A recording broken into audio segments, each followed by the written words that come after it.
Alright, before I actually get into this review, I just want to say a few things. In the movie, there's a 9-planet alignment, and in the movie they also show what looks like a solar eclipse. They didn't mention anything about the moon, because Venus is actually very far away from Earth, and an eclipse of Venus from the sun doesn't exactly look like a major solar eclipse.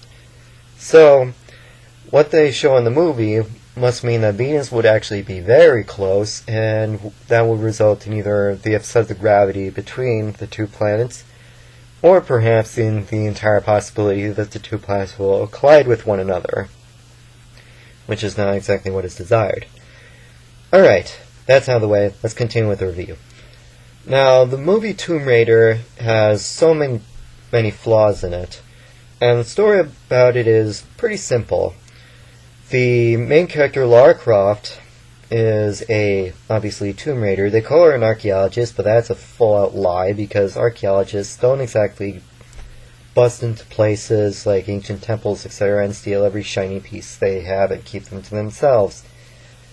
So, in the story, she discovers that her father left behind a certain artifact that is meant to be a clock from an ancient civilization in which they had the power to control time and space. And the power is actually concealed within a triangle which was broken long ago, and during segments of the alignment, only both those pieces have to be found and connected for them to be actually used. In other words, they give the power of God. But the flaws with this are just so incredible.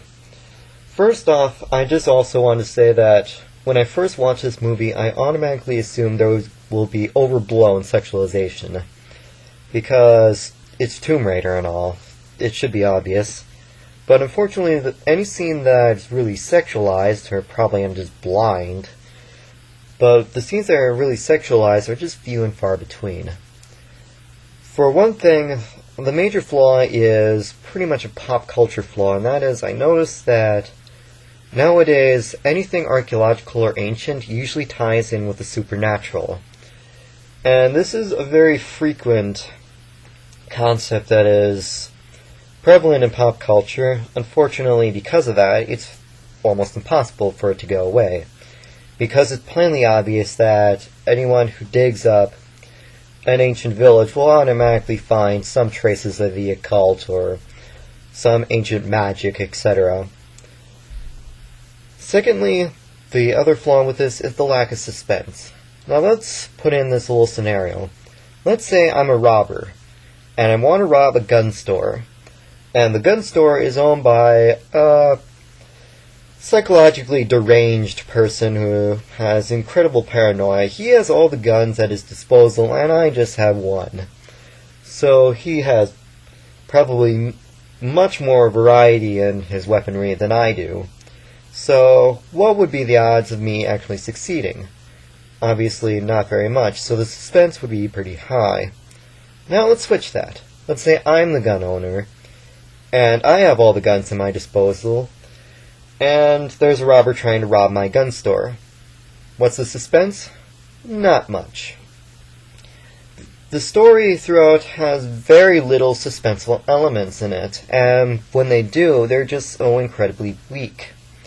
For instance, the raiding scene in when the Illuminati tries to rush in and actually rob Lara Croft's clock, you could say that she was caught unawares, obviously, but aside from the fact, she also has robots, security devices, and her butler has a shotgun in his wardrobe.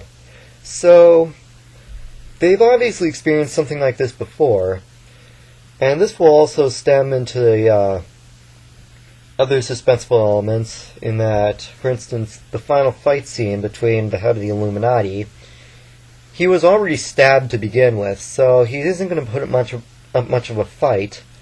But even though he did put up a reasonable fight despite his injury, it was still not very suspenseful. Because I didn't really feel like Lara's life was in danger during that whole entire fight. even in the following climax scene where she actually escapes the ancient ruins in Siberia. And above all, there's a scene in Cambodia in which, after taking part of the triangle, the statues come to life and try to kill whoever takes it. And when a giant Azura statue comes to life, she just shoots it in the face, even though her life could be in danger, but she was so far away, and it only took a few shots to bring him down. So, not suspenseful. The characterization is pretty weak, aside from the fact that Lara seems to have this weird element in which nothing phases her. There is nothing really suspenseful about her actions. So, if you've already noticed that she seems to take everything, every set of danger with stride, to the point where it could be one of two things. One, she is completely clairvoyant and knows the plot beforehand. Or two, all this stuff happens before, and this is just nothing new. That drops the suspense dramatically. The characters are all pretty weak, and their motives are just very small. For instance, Laura's partner, Bryce, he's pretty useless. All he really does is just say English swears the whole time. So, above all, the story seems to be almost cliche and very weak. And it didn't find me anywhere interested or motivated in any of it. Not even with the father fact. We know that her father is very important to her, but we don't know how much. We're never given many examples of that. So it's all a bit of guesswork and a little bit of a stretch. In the very ending, she seems to have come amends with her father, in which he actually dresses up a little bit. But it all ends, and the story takes a little bit in reverse, in which she goes back to her original character, meaning that the whole change is just not even skin deep, which makes the story a little bit useless. So overall, the plot was cliche. The characters were pretty uninteresting. There wasn't that much suspense. I didn't find myself at all motivated or interested in the story at all as it goes along. Any of the suspense that makes me attached to the character or any characterization is very, very little and very weak. So overall, this isn't a very good movie.